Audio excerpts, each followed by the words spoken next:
A black hotel maid was punished for answering a phone call in Dutch.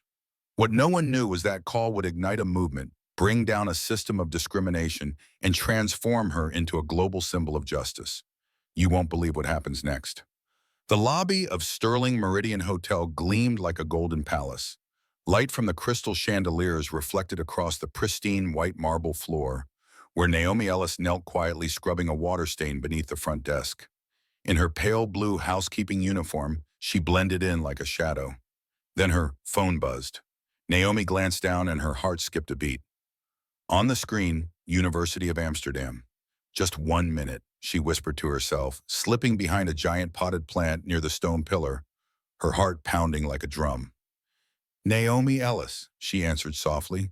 A man's voice responded in Dutch. Without hesitation, Naomi replied fluently. They discussed her motivation letter, her scholarship application for the master's program in linguistics, the one she had submitted 6 times without reply. She was so focused she didn't notice the sudden hush falling over the lobby. When she looked up, her stomach sank. Standing just feet away was hotel manager Darla Monroe, face twisted in fury, and next to her the hotel's billionaire owner Elliot Hawthorne, watching with unreadable eyes. Naomi's breath caught in her throat. She hung up quickly in Dutch. Ms. Ellis, in my office, now, Monroe snapped. The war had begun, and Naomi didn't even know it yet. Ellis, office, now. Darla's voice cracked like a whip. Naomi's knees nearly buckled. She ended the call, murmuring in Dutch, I'll call back later. Thank you. The walk to the basement office felt like a public execution. Hallways stretched endlessly. Colleagues either avoided eye contact or watched smugly. At 30, Naomi was the only black woman in housekeeping with a college degree, a fact Darla Monroe conveniently forgot. When the door slammed behind her, it was like the closing of a cell. What's rule number 1, Naomi? Darla snapped. No phones, no foreign languages, especially not in front of Mr. Hawthorne. Naomi tried to steady her voice. It was Dutch, she said, almost apologetically. Dutch Martian. I don't care, Darla hissed. From tomorrow, you're assigned to the convention center bathrooms. 3 months. Naomi's mouth went dry. That department meant chaos, double shifts, corporate event messes, no breaks, no overtime. It was the manager's way of crushing anyone who stepped out of line. You can go, Darla sneered, and be grateful I didn't fire you. Naomi left the office without a word, but in her chest something had cracked, not fear, not shame. Something else was waking up. That night, Naomi sat curled on her old mattress in the small apartment she shared with 2 nurses. On the wall above her hung her cum laude degree in linguistics from Howard University, its wooden frame chipping glass cracked. She stared at the pile of rejection letters, untouched resumes, and unanswered emails. For 6 years, she had scrubbed hotel floors, folded towels, cleaned toilets, while speaking 6 languages. She had believed patience was enough, that if she kept her head down, someone would eventually see her. But that night, something inside her shattered. She cried silently, clutching her phone like it was the last thread of hope slipping from her fingers. Outside, the city lights blinked with indifference, but inside her the space felt darker than ever. She whispered to herself, will anyone ever see who I am beyond this uniform? It wasn't the punishment that broke her. It was the certainty that she had done everything right and it still wasn't enough. The next morning, Naomi showed up early, uniform pressed, posture straight, eyes still puffy but steady. While she restocked cleaning supplies in the basement, a voice crackled over the PA system. Naomi Ellis, please report to Human Resources. Floor 30. Naomi froze. Floor 30. That was executive territory, a place housekeepers never entered. She stepped into the elevator with shaking hands. Inside, suited executives discussed stock prices and international expansions without ever acknowledging her presence. The elevator dinged open. Ms. Ellis, the HR director, greeted. Please have a seat. Naomi braced herself for termination.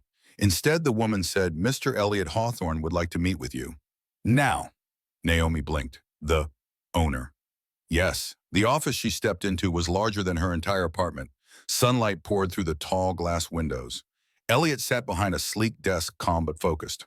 Dutch, French, Italian, Mandarin, correct, he asked, flipping through a file. Naomi's voice faltered. Yes. How did you? I heard you yesterday, he said simply, then asked HR for your file. Honors degree, 6 languages. And you've been cleaning bathrooms in my hotel for 6 years. His expression darkened. Why Naomi took a deep breath. It was time to speak what she had held in for too long. I applied for promotion 14 times front desk language services admin. All denied or ignored, by whom Elliot asked. Darla Monroe and Victor Langley. Elliot wrote down their names without flinching. Interesting. Langley complains daily about our shortage of multilingual staff. He leaned forward. Tomorrow we're hosting a major Dutch-Chinese trade summit. I need someone fluent in both languages, someone who understands cultural nuance. Naomi tilted her head. To clean their rooms? He chuckled, but his eyes stayed sharp. No. To be our temporary international liaison. Starting today. He handed her a freshly printed badge, Naomi Ellis. International liaison, $5,000 a week. Naomi's jaw dropped. Why me? She asked, voice barely above a whisper. Elliot looked her in the eye. Because I heard you speak. Because your resume says everything this company claims to value. And because something stinks in this hotel, and I think you're the one who can help me uncover it. Naomi walked out of that office with shaking hands. She came in as a maid. She left as a woman with a mission.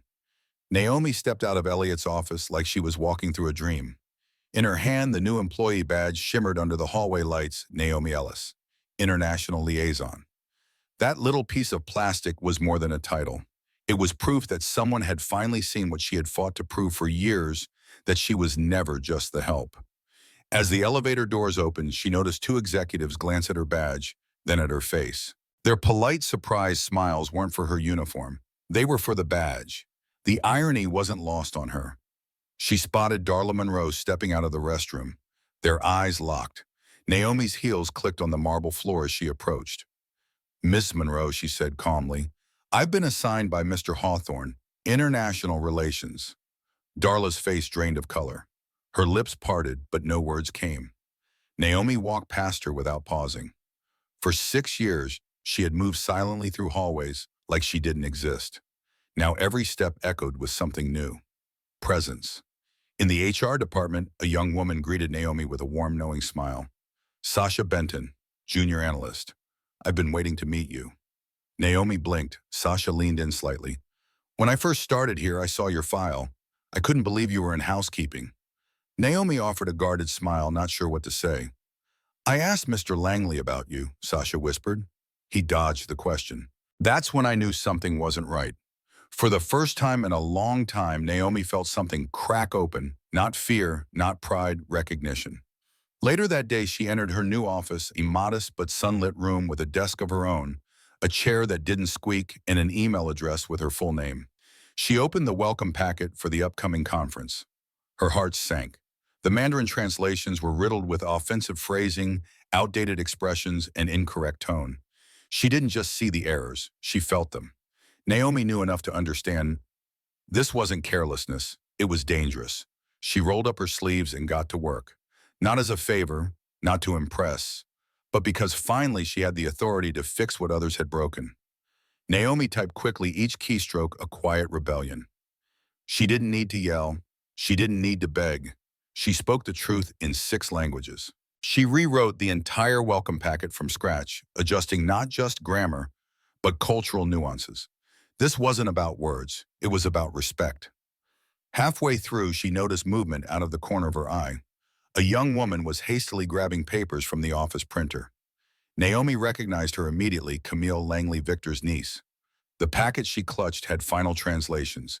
Do not alter in bold letters. Naomi's breath caught. They were trying to override her corrections. Again. She pulled out her phone and snapped a picture, quiet, swift, instinctive. Later that night in her apartment, Naomi laid everything out across the floor, copies of old rejection letters, emails marked read, but never answered, and now these photos.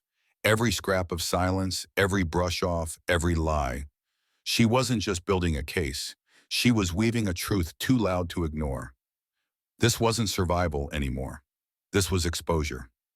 That night, Naomi barely slept. The floor of her apartment looked like a battlefield of truth papers, screenshots, timelines, financial records.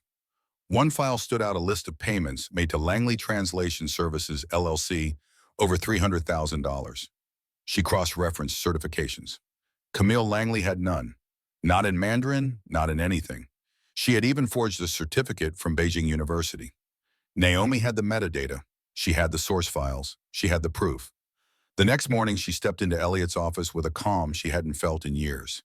He looked up from his coffee as if expecting her. Bad news, he asked. She placed a flash drive and a folder on his desk. She's still submitting fake translations. Here's the new printouts. Here's the payment trail. The certificates of forgery. I confirmed it. Elliot's face hardened. Before he could speak, Sasha burst in, clutching another binder. I'm sorry to interrupt, she said breathlessly, but you need to see this. Hiring data from the last 5 years. Pattern of rejections. Mostly women, mostly people of color, all qualified. Naomi didn't smile. This wasn't a victory yet, but for the first time she wasn't alone. The truth had witnesses. Without another word, Elliot picked up the phone. Victor, come to the boardroom. Now. His voice was quiet but steel-lined. Naomi could feel it, the shift in air, the turn of the tide. Downstairs, the international delegates were arriving. Dutch and Chinese executives began paging through the translated packets. Some frowned, some exchanged glances. Time was running out. But Naomi wasn't afraid. Not anymore. She gathered her materials and followed Elliot to the top-floor auditorium. Inside, every senior manager, department head, and executive assistant had been summoned. In the front row, the visiting business leaders sat in reserved seats, murmuring in confusion. Behind the curtain, Naomi stood with Elliot. Her hands were cold. Her heart was steady. Ready, he asked. She nodded. I've been ready for 6 years. The lights dimmed. The murmur died. Elliot stepped out first. His voice, when it rang through the room, was quiet but final. Today we confront a truth that will reshape this company. Not just this hotel, the whole system. Behind him, a screen lit up. And for the first time, Naomi's story was no longer hers alone. It belonged to every unheard voice waiting in the wings. The boardroom on the 40th floor of Sterling Meridian was packed. Executives in sleek suits, department heads with tight jaws, senior managers exchanging whispers. In the front row, the Dutch and Chinese delegates shuffled through the packets with puzzled expressions. Behind the velvet curtain, Naomi stood still. Her fingers clutched a folder like armor. Beside her, Elliot Hawthorne adjusted his cufflinks and whispered. Ready. Naomi nodded, though her pulse pounded in her ears. The lights dimmed. Elliot walked out first. Ladies and gentlemen, he began, calm but unflinching. Today is not just a meeting. It's a reckoning. Behind him, the screen lit up charts, names, timelines, bar graphs comparing qualifications against job titles, photos of multilingual employees stuck in janitorial roles, invoices paid to Langley Translations at triple market rates, certifications labeled verified with a giant red stamp, forged. The room fell into breathless silence. This wasn't a mistake. It was a pattern. This wasn't negligence. It was a system. And Naomi Ellis was no longer the cleaning lady in the hallway. She was the voice that had been ignored and now refused to be silenced. Elliot stepped aside. Naomi walked into the light. The screen behind her showed 2 images, her old badge, Naomi Ellis, housekeeping, and her honors diploma from Howard University, flanked by a list of the 6 languages she spoke fluently. She took a breath. For 6 years, she began, voice steady.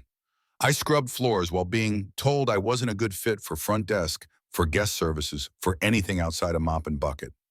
I believed them, at first. I thought maybe it was my fault. Maybe I was too quiet or too different, but I kept trying. 14 internal applications, 14 rejections. Gasps rose across the room. Some executives looked away. Others held her gaze, ashamed. Naomi continued, I was told I didn't belong. But what they really meant was I didn't belong in the story they had already written. She paused. But I'm not here just for me. I'm here for every person cleaning bathrooms with a finance degree. For every woman translating in her head while folding sheets. For everyone who was told they were too much or not enough. And in that moment, they didn't just see Naomi. They saw themselves. Naomi stepped forward and her voice dropped into something softer but no less powerful. Today isn't about blame. It's about beginning. Behind her, the screen now displayed names of employees across the company, housekeepers with degrees in marketing, dishwashers, fluent in Japanese security guards with MBAs. These are not exceptions, she said. These are our colleagues. Our hidden leaders, our invisible talents. She turned to Elliot. He walked to the microphone and with a steady voice declared, effective immediately, Victor Langley is terminated for cause. Darla Monroe is suspended pending further investigation. The room sat frozen for a beat. Then applause. Not from the front, from the back, from the janitors, the cooks, the laundry crew.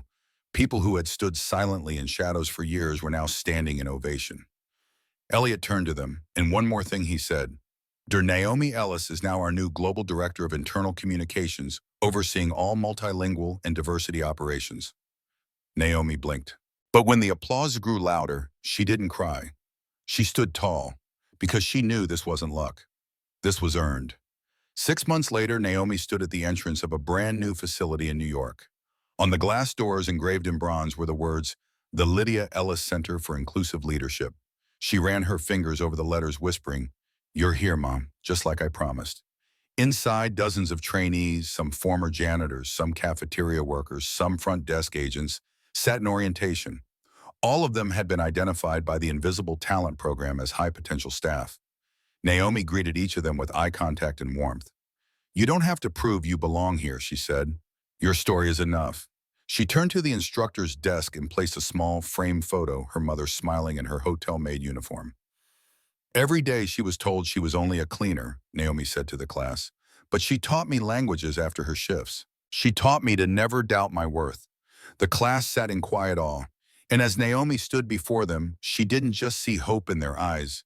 She saw fire, the kind her mother once carried and now passed down room by room. That morning, Naomi logged into the quarterly leadership call. She shared her screen. The first slide appeared Invisible Talent Initiative, Pilot Review and Expansion Proposal. Her voice was calm, her message clear. In 6 months, we found 147 employees with advanced skills. Finance tech management languages, working roles far below their capabilities. 83% were women immigrants or people of color. 12 held advanced degrees. Janani spoke 3 or more languages. She clicked to the next slide. Outsourced translation costs dropped 78%. Guest satisfaction rose 42%. Employee retention hit a 5-year high. She paused. "I propose we expand this program globally, but with one rule: everyone promoted through this must mentor someone else." The room on the other end was quiet. Then Elliot's voice. "That was your first condition when I offered you the promotion, wasn't it? Not to fix your own story, but to rebuild the system." Naomi smiled softly. "We can't patch a broken road and call it a highway. We start over. We build it right." And for the first time in the company's history, a woman once asked to mop in silence now held the blueprint for everyone's future. After the board meeting, Naomi's inbox overflowed, not with praise, but with confessions. "I'm a laundry worker in Chicago. I have a master's in tourism management. I've been too afraid to tell anyone. I'm on dish duty in Florida. I've translated French books. Can I send you my file?" Each message carved something into her heart. They were everywhere, just like she had been. Hiding in plain sight, hoping, surviving. Naomi knew what it felt like to be buried beneath assumptions, to watch your talent gather dust like broken glass under a rug. But no more. She launched Phase 2 of the Invisible Talent Initiative, new internal application processes, blind reviews, inclusive panels. No more not a good cultural fit. No more we'll keep your resume on file. For the first time, promotions would be based on truth, not perception. And sitting at those interview tables were former janitors, former cooks, people who had once been told they didn't belong. Because real change doesn't come from giving power to the powerful. It comes from handing the mic to those who were never given a voice. It was a quiet Saturday. Naomi waited for a train to visit home when her phone buzzed. "Ms. Ellis, this is Sarah Monroe." Naomi stiffened. That voice, the woman who once said her French lacked polish. "Yes, I'm managing a laundry department now in Sacramento. Small property. I saw your presentation. I wanted to say, I'm sorry." Naomi didn't respond right away. The wind on the platform whispered between them. "I hurt people," Sarah continued. "Not just you. I thought I was upholding standards. But I was drawing walls I never had to climb." Naomi exhaled. "Do you regret it every day?" "Then don't call me for forgiveness," Naomi said quietly. "Call the next person they say isn't good enough. Open the door that you once slammed. There was silence, then soft, quiet tears. Naomi hung up, not with anger, but with closure. The train pulled in its headlights glowing, and Naomi stepped on board not as someone carrying old burdens, but as someone who had learned justice doesn't always mean punishment. Sometimes it means accountability that finally speaks aloud. Back in her childhood home, Naomi stood in the cramped bathroom where her mother used to brush her hair before school. She looked at herself in the old mirror, no longer a woman in a cleaning uniform, but one wearing power with quiet grace. The blazer, the pin, the reflection that no longer flinched. She opened a wooden cabinet and found her mother's old notebook. Inside, the handwriting was fading, but one line was still clear, Naomi, you may not be chosen, but don't you ever think you're unworthy. Her throat tightened. That night, she returned to New York for a student tour at headquarters. A group of interns from Georgetown had come to meet her. She didn't lecture them, she told them stories of mops and marble floors, of phone calls in Dutch, of a mother who believed even when the world didn't. A girl in the front asked softly, were you scared? Naomi smiled. Yes, but I was more afraid of staying silent, because silence is another way of saying you're right. The students didn't take notes. They sat in stillness. Because the lesson wasn't academic, it was ancestral. One afternoon, Naomi was walking the halls of Sterling Meridian when she saw a woman in a faded housekeeping uniform slumped on a stairwell, catching her breath. In her lap sat a dog-eared copy of a guest services handbook. Naomi slowed. What are you reading? She asked. The woman jolted, trying to hide the book. Just trying to learn. I've always wanted to work front desk, but they said I wasn't the right fit. Naomi sat beside her. What's your name, Lan? Lan Nguyen. Naomi smiled and handed her a card. Come see me Monday morning.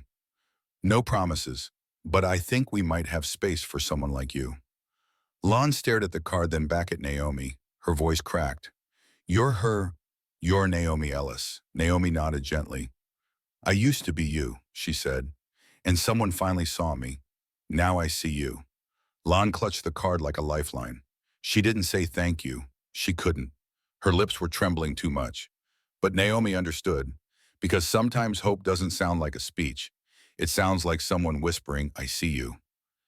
On Sunday night, Naomi sat alone in her office, outside the city blurred behind a misty window. She reviewed her speech for tomorrow's keynote at the Global Hospitality Summit. Title slide, Justice isn't just firing the guilty, it's rebuilding the system they protected. She read every word aloud, pausing when her voice caught on certain lines. She spoke of quiet cruelty wrapped in polite phrases, of doors marked staff only that were really walls, of smiling faces that praised effort but withheld opportunity. And she spoke of the opposite, of what happens when one person sees you fully and dares to open a door instead of guarding it. She stood walking to the window, staring at the streetlights, shimmering like constellations. On her desk was her mother's photo. I'll speak for all the mothers, still cleaning halls, she whispered. I'll speak for all the daughters, still waiting to be called. And in that moment, Naomi wasn't nervous. She was ready. Because tomorrow she wouldn't just be giving a speech. She'd be making a promise to a world still learning how to listen. The ballroom of the Global Hospitality Summit was silent as Naomi Ellis stepped into the light. No grand fanfare, no spotlight theatrics, just a woman who had once been told she didn't belong, now standing at the world's microphone. I used to clean bathrooms in the same hotel that sent me this invitation, she began. A ripple moved through the room. I was told my accent wasn't polished, my presence not quite a fit. But I'm not here to recount pain. I'm here to rewrite the future. She spoke of the Invisible Talent Initiative, of cooks with degrees, janitors fluent in Japanese, housekeepers with untapped genius. She paused. Justice isn't just firing the guilty. It's rebuilding the doors they guarded so no one has to beg to be seen. At the end, she looked out over the sea of suits and status and said only, we begin again, together. A single pair of hands clapped, then another. Then the room stood, not for spectacle, but for truth finally spoken out loud. And in that thunder of hands, Naomi didn't hear praise. She heard a promise being born. Months later, in a quiet corner of New York City, Naomi stood in front of a glass building bathed in morning light. Above the door in shimmering bronze were the words, "The Lydia Ellis Center for Inclusive Leadership." Her mother's name, a woman who had scrubbed hotel floors in silence. Naomi placed her palm gently against the engraved letters, her voice barely a whisper. "You're home now, Mama, just like I said you would be." Inside, the first class of trainees took their seats. Some wore blazers, some still wore housekeeping shoes. All of them carried untold brilliance. Naomi stepped into the front of the room, set down a framed photo, her mother smiling in her uniform. "She taught me languages after 10-hour shifts. She told me, 'Naomi, you're not invisible. They just haven't looked long enough.'" Tears glimmered in the eyes of the new students. They weren't just learning skills. They were reclaiming space. Naomi turned voice steady. "Welcome to a future where you no longer have to prove you belong. You're already enough." And with that, the first page of a new legacy was turned written in courage, sealed in her mother's name. In a modest ceremony, Naomi presented the first Lydia Ellis Scholarship. It didn't go to someone flashy or famous. It went to a 17-year-old girl named Lena Carter, daughter of Maria Naomi's former housekeeping colleague. Lena stood shaking, holding the envelope like it weighed more than her body. "Your mother and I scrubbed floors together," Naomi said, voice breaking. "And now her daughter will study hospitality leadership at one of the top schools in the country." Maria cried silently in the audience. Naomi placed a hand on Lena's shoulder. "You are the reason we fight, not for revenge, but for inheritance." Lena nodded, unable to speak. In her hand wasn't just tuition. It was a bridge between buried dreams and future triumph. Naomi turned to the press with a quiet fierceness. "This scholarship will be annual, and every recipient will come from the people we used to overlook, not just to help them rise, but to make sure they never walk alone." And with that, the room clapped, not out of charity, but out of belief. Because when someone like Naomi opens a door, she holds it open wide enough for generations. One afternoon, a letter arrived at Naomi's office. It was simple. No fancy envelope, no signature, flourish. It read, "I'm studying Mandarin now. For real. I don't expect forgiveness, just a chance to earn something honestly. Kamal Langley." Naomi stared at it for a long time. She remembered the forged documents, the smug smirks, the years of lies. But she also remembered something else, who she used to be before anyone believed in her. At the next board meeting, she brought Camille's letter. "I'm not asking you to give her a high post," Naomi said. "Just the same thing we asked for everyone else. Fairness." Some were surprised. "Are you sure?" one director asked. "Yes," Naomi replied. "We don't rebuild systems by switching who gets to be unfair. We rebuild them by raising the standard for all." Camille wasn't hired as a manager. She was hired as a junior language assistant with real supervision, real expectations, and no shortcuts. And Naomi, she didn't feel triumphant. She felt resolved.